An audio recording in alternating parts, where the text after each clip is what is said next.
Let's wait till the show starts. I'm going to ask this question would this be a good show topic? I think it would be a great show topic. I'm not saying I'm live yet. Van says I'm live. Let's see if I can find me. All right, there I go. I need a haircut. If you're on here, are you on? Do you get on my show? I need you on there, man. I need my views, dude. Got the new guy, Dan, on here. He needs to get on the show. Ooh, that would be good for him to do. I'm crying. All right, here's a question before we get into today's show.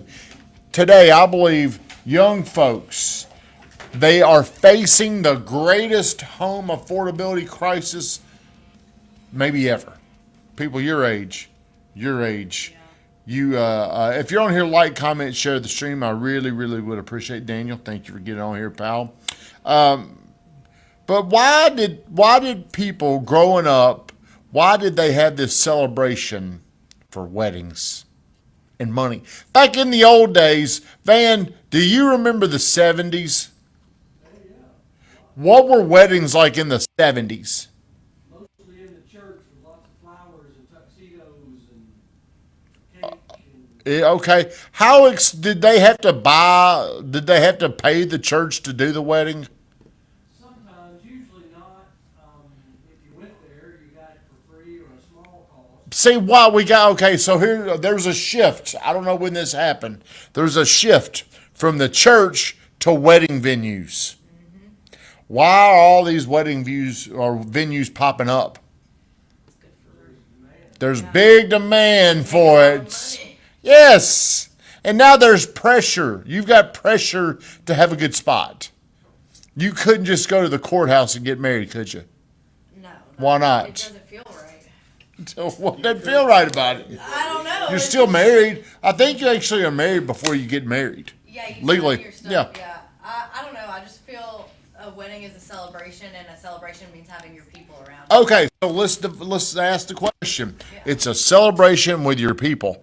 Is it worth $30,000? Oh heck no! I'm not spending 30.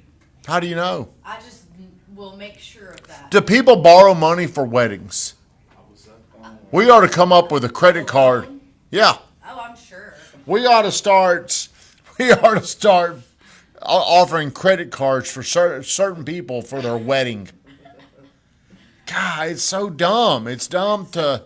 If you're young, should be a show topic, and we'll get into today's show. But I think you ought to go out and raise money and put it towards your house, a down payment on a Tell house. them it's for my wedding and use it for my house. No, you just tell them, here's what I'm going to do.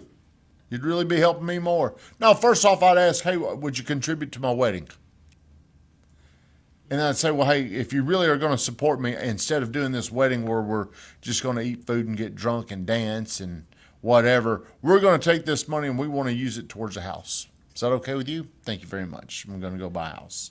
All right, we'll talk about that another day. Moving right along, good question. Should you buy a house in Murfreesboro, Tennessee in 2026 or wait?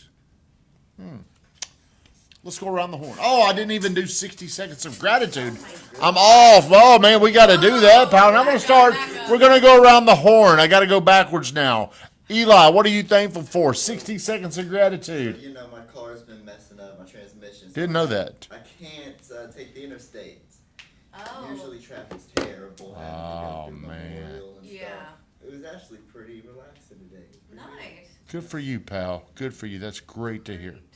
Great to Daniel, what are you thankful for? I'm just thankful for today and given an opportunity to come in and do great things. Are you going to do some great things? I believe so. Can we hold you to it? I don't do it. I'm going to make sure you did a great thing today. You. I am thankful that I'm just really getting a hold of this transaction coordinator job. And Is it getting easier? yeah, it is. Good, Yeah. good. I'm thankful last night I did my commitment. I'm swimming 5 laps a night. Oh yeah. No, my laps, I swim down and I walk back. So every week I'm going to increase it by 1. I do it 3 times a week. And I'm going to go down and I'm going to swim back. Once I get to 10, I'm going to start doing down and backs and go to 5 and then work my way back up. Sounds good. Yeah. Good plan. I'm not a good swimmer. I get in there and You're about to be. I'm going to become a good swimmer. Yeah. So should you buy a house in 2026, or should you wait? I'm going to give you a little story. Back when I knew I couldn't buy a house, I was always the guy that was going to wait. I'm just going to wait. But to buy a house, what are things you've got to have in order to even be able to do this? Most people that are waiting, here's the question: could you buy if you wanted to? Most people that wait probably can't.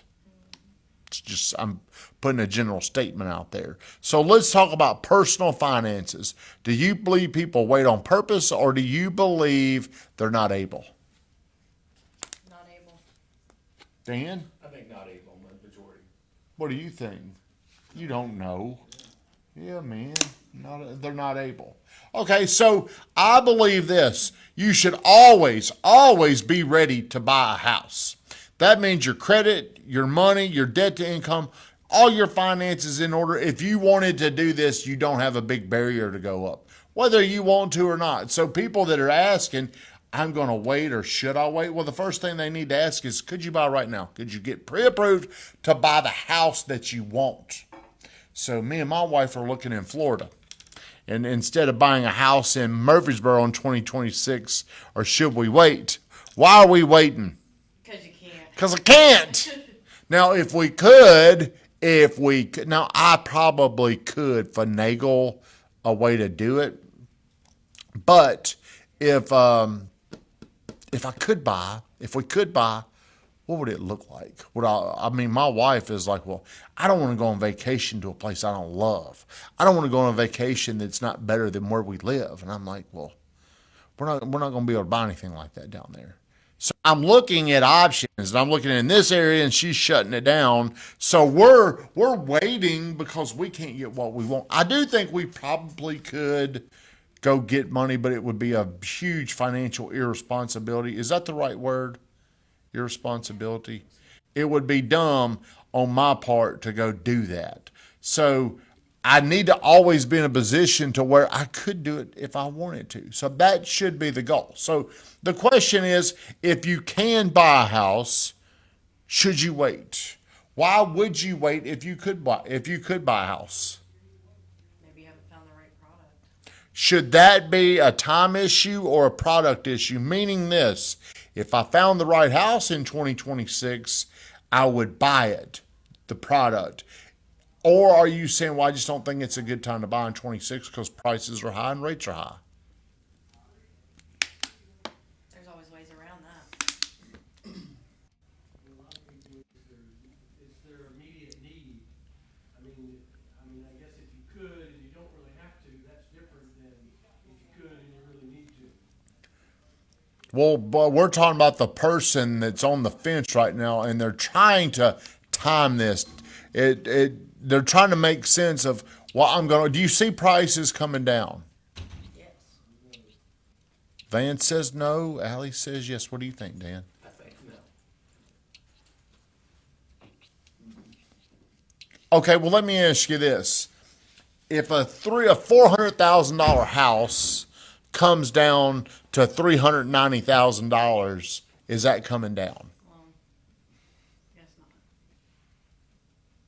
If it goes from 400 to 380, your payment is probably only going to be about $120 less a month. What would help everybody much more is if rates came down. But see, if you were to find a house you fall in love with today, you could always, hey, Jacob Reed, I'm still mad at you, but thank you for getting on here. There's ways to get your rate down right now too, though. There is ways to get your rate, and you can always renegotiate your rate with a refinance, but you cannot renegotiate the price you paid after you've been in there. It's done. A renegotiation on your rate would be, I go to the lender and I refinance at a lower rate if it makes sense for me. So if I'm somebody and I'm considering whether I should buy a house or not in 2026, the first question I'm going to ask you is, can you do it? If you found a house, could you buy it right now? And I would say most of you would be like, no, or I don't know. I would always know. So instead of worrying about buying a house, worry about this, getting ready to be able to do it. And then if you want to do it, it's within you. Von Grafton, shut us down, please.